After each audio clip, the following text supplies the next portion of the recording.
इसमें क्या होता है, इस केस में क्या होता है, एक पुलिस ऑफिसर होता है जो एक घर में चोरी के माल की बरामदगी के लिए उस घर में विदाउट वारंट, बिना सर्च वारंट के उस घर में प्रवेश करता है और वहाँ पर चोरी का माल तलाशने का प्रयास करता है।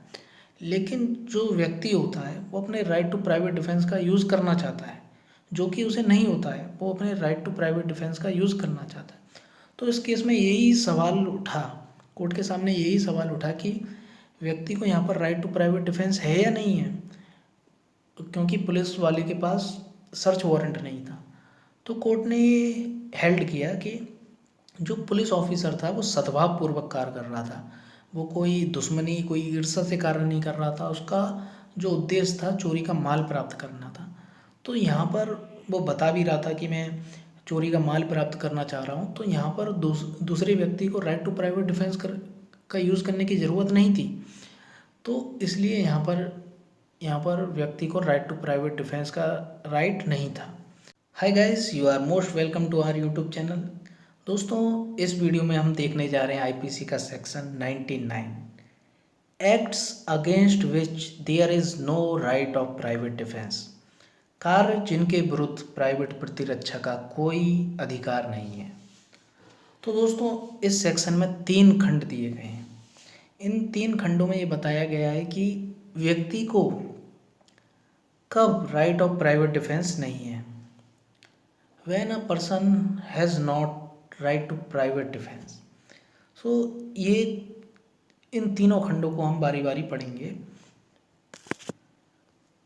तो दोस्तों इसके जो शुरू के 2 खंड हैं वो लोक सेवकों से संबंधित हैं, वो पब्लिक सर्वेंट से संबंधित हैं, और तीसरा और इसमें एक खंड है। तो दोस्तों इन तीनों खंडों को हम इस वीडियो में देखेंगे। तो दोस्तों हम इसका देखते हैं। पहला खंड, there is no right of private defence against an act which does not reasonably cause the apprehension of death or of grievous hurt if done or attempt to be done by the public servant acting in good faith under the colour of his office, though the act may not be strictly justifiable by law.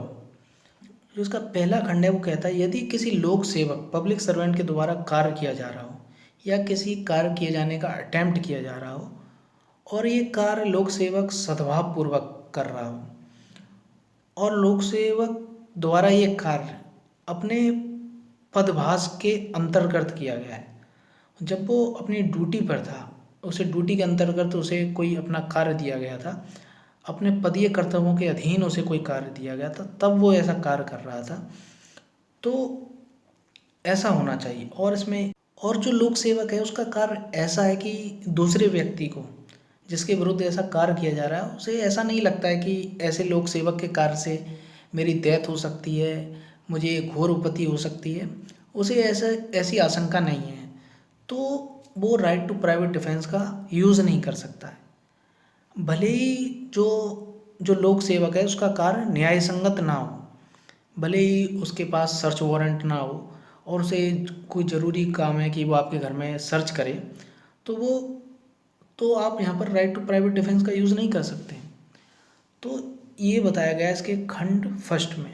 तो दोस्तों इसे हम एक बार और देख लेते हैं। कोई लोक सेवक है जो सद्भावपूर्वक कोई कार्य कर रहा है या किसी कार्य करने का प्रयास कर रहा है, और लोक सेवक का जो कार्य है वो उसके पदाभास के अंतर्गत कर रहा है, वो अपने पदीय कर्तव्यों के अधीन कर रहा है, वो अपनी ड्यूटी के अंतर्गत कर रहा है, और उसके कार्य से दूसरे व्यक्ति को जो राइट टू प्राइवेट डिफेंस का यूज़ करना चाहता है उसे ऐसा नहीं लग रहा है कि मेरी मृत्यु हो सकती है इस पब्लिक सर्वेंट के कार्य से, या मुझे घोर उपत्ति हो सकती है, तो ऐसी स्थिति में व्यक्ति को राइट टू प्राइवेट डिफेंस नहीं होगा। भले ही जो लोक सेवक जो कार्य कर रहा है उसका कार्य न्याय संगत ना हो, उससे कोई चूक हो जाए अपने प्रोसीडिंग के अंतर्गत, तो यहाँ पर भी उसे राइट टू प्राइवेट डिफेंस नहीं होगा। तो ये इसका खंड पहला कहता है। इसके संबंध में एक हम केस देख लेते हैं। ये केस है पुकॉट कोटू 1896 का। क्या होता है, इस केस में क्या होता है, एक पुलिस ऑफिसर होता है जो एक घर में चोरी के माल की बरामदगी के लिए उस घर में विदाउट वारंट, बिना सर्च वारंट के उस घर में प्रवेश करता है और वहाँ पर चोरी का माल तलाशने का प्रयास करता है। लेकिन जो व्यक्ति होता है वो अपने राइट टू प्राइवेट डिफेंस का यूज़ करना चाहता है, जो कि उसे नहीं होता है। वो अपने राइट टू प्राइवेट डिफेंस का यूज़ करना चाहता है। तो इस केस में यही सवाल उठा, कोर्ट के सामने यही सवाल उठा कि व्यक्ति को यहाँ पर राइट टू प्राइवेट डिफेंस है या नहीं है, क्योंकि पुलिस वाले के पास सर्च वारंट नहीं था। तो कोर्ट ने ये हेल्ड किया कि जो पुलिस ऑफिसर था वो सद्भावपूर्वक कार्य कर रहा था, वो कोई दुश्मनी, कोई ईर्ष्या से कार्य नहीं कर रहा था। उसका जो उद्देश्य था चोरी का माल प्राप्त करना था।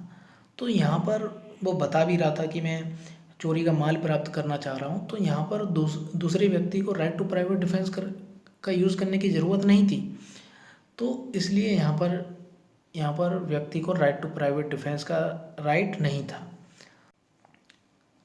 दोस्तों, इसके खंड फर्स्ट के साथ हमें इसका एक्सप्लेनेशन फर्स्ट भी देखना चाहिए, क्योंकि ये इसी से जुड़ा हुआ है। तो दोस्तों हम देखते हैं explanation first. A person is not deprived of right to private defence against an act or attempt to be done by the public servant as such unless he knows or has reason to believe that the person is doing such act is such public servant। तो यदि व्यक्ति को, जो कि अपना right to private defence का use करना चाहता है, उसे ये नहीं पता है कि जो व्यक्ति ऐसा कार्य कर रहा है वो पब्लिक सर्वेंट है, और has no reason to believe, उसे ऐसा विश्वास करने का कोई कारण नहीं है कि ये तो पब्लिक सर्वेंट है, क्योंकि वो अपने ड्रेस नहीं पहना है और वो बता भी नहीं रहा है, और कोई भी उसके पास, किसी ने नहीं बताया उसे, कोई भी विश्वास करने का कारण नहीं है कि ये पब्लिक सर्वेंट है। तो यहाँ पर उसे राइट टू प्राइवेट डिफेंस होगा, क्योंकि जब उस व्यक्ति को पता ही नहीं है कि ये पब्लिक सर्वेंट है तो वो अपना राइट टू प्राइवेट डिफेंस का यूज़ करेगा।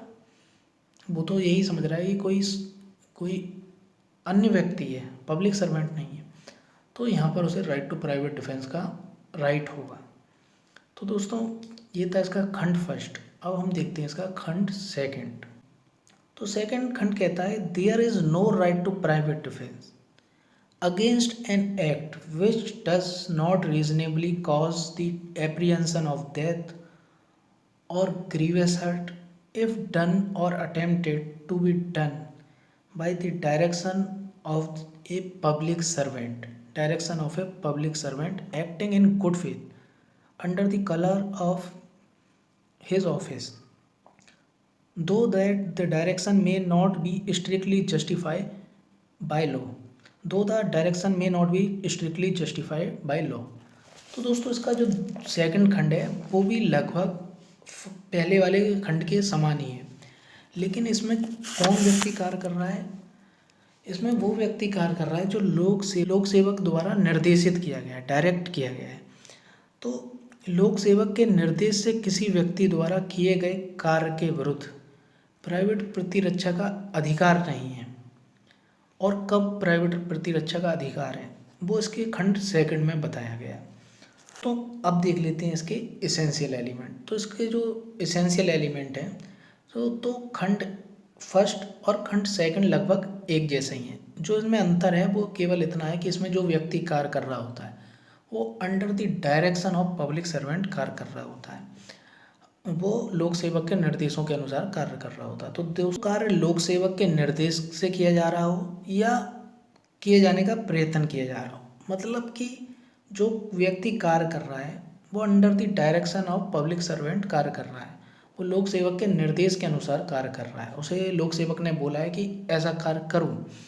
तो ये थी इसकी पहली शर्त। और ये कार्य कैसा होना चाहिए? सद्भावपूर्वक होना चाहिए। और ऐसा लोक सेवक पदाभास के अंतर्गत कार्य करता हो। जो लोक सेवक ने जो डायरेक्शन दिया है वो अपने पदीय कर्तव्यों के अधीन दिया हो। ऐसा नहीं हो कि वो पदीय कर्तव्यों के अधीन नहीं हो तब उसने ऐसा डायरेक्शन दिया हो, ऐसा नहीं होना चाहिए। उसने अपने पदीय कर्तव्य के अधीन ही ऐसा डायरेक्शन दिया हो। कार्य ऐसा हो जिससे कि युक्त मृत्यु या घोर उपति कारित होने की आशंका ना हो। तो जो व्यक्ति है उसे अपनी मृत्यु की या घोर उपति की आशंका नहीं होनी चाहिए, उसे ऐसा नहीं लगना चाहिए लोक सेवक के निर्देशों के अनुसार जो व्यक्ति कार्य कर रहा है उसके कार्य से मेरी मृत्यु हो सकती है, मुझे घोर उपति हो सकती है। ऐसा एप्रीहेंशन उसे नहीं होना चाहिए। भले ही ऐसा कार्य विधि द्वारा न्याय संगत ना ठहराया जाए, भले ही जो लोक सेवक ऐसा कार्य कर रहा था जो हमने देखा वो विधि द्वारा न्याय संगत ना हो। विधि द्वारा न्याय संगत क्या नहीं है, इसे हमने खंड फर्स्ट के साथ ही एक एग्जाम्पल के जरिए देख लिया था। इसमें हमने एक केस देखा था जिसमें एक police officer without search warrant search करता है और वहाँ पर व्यक्ति को राइट टू प्राइवेट डिफेंस का अधिकार नहीं दिया जाता है। तो दोस्तों ये था इसका खंड सेकंड। इसे हम एक बार जल्दी से पढ़ लेते हैं शॉर्ट में। एक व्यक्ति है जो लोक सेवक के निर्देश के अनुसार सद्भावपूर्वक कार्य कर रहा है या कार्य करने का प्रयत्न कर रहा है और वो ऐसा कार्य अपने पदीय कर्तव्यों के अधीन कर रहा है और उसके कार्य से दूसरे व्यक्ति को मृत्यु या घोर उपति की आशंका नहीं है। यदि ऐसा कार्य या ऐसे कार्य का प्रयास न्याय संगत नहीं है तो भी व्यक्ति को राइट टू प्राइवेट डिफेंस नहीं है। उसे राइट टू प्राइवेट डिफेंस तभी होगा ऐसी स्थिति में जबकि उसे मृत्यु या घोर उपति की आशंका होगी। तो दोस्तों ये था हमारा खंड सेकंड। इसके साथ ही स्पष्टीकरण सेकंड दिया है जो कि इसी से जुड़ा हुआ है। तो हम देखते हैं इसका सेकंड स्पष्टीकरण। फर्स्ट की तरह ही है।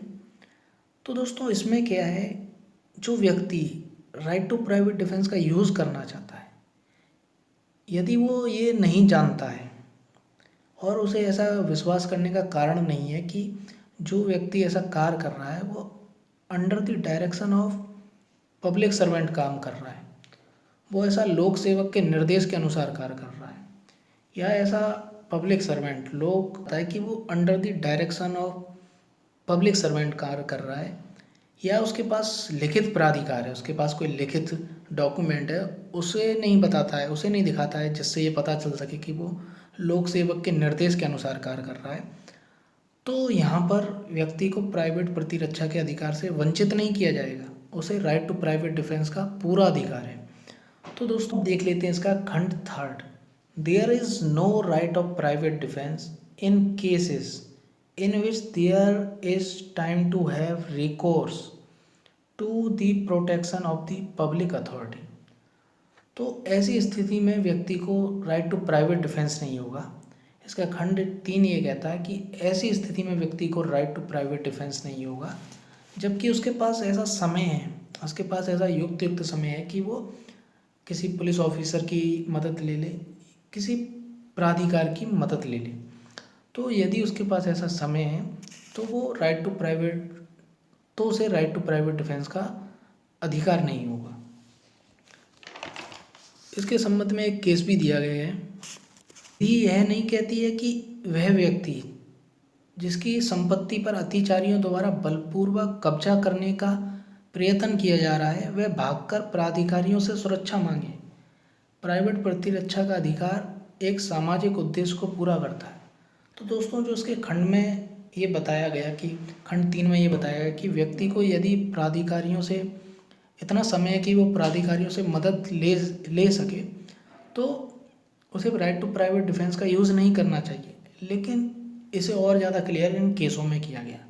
यदि कोई व्यक्ति आपके घर में बलपूर्वक अत्याचार कर रहा हो, ट्रेसपास कर रहा हो, तो वहाँ पर आप पुलिस से मदद लेने नहीं जाएंगे, वहाँ पर आपको राइट टू प्राइवेट डिफेंस का अधिकार है, आप खुद उन लोगों को रोक सकते हैं अत्याचार करने से। तो दोस्तों ये था इसका खंड तीसरा।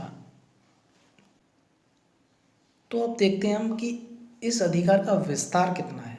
इस अधिकार के प्रयोग का विस्तार, extend to which the right may be exercise.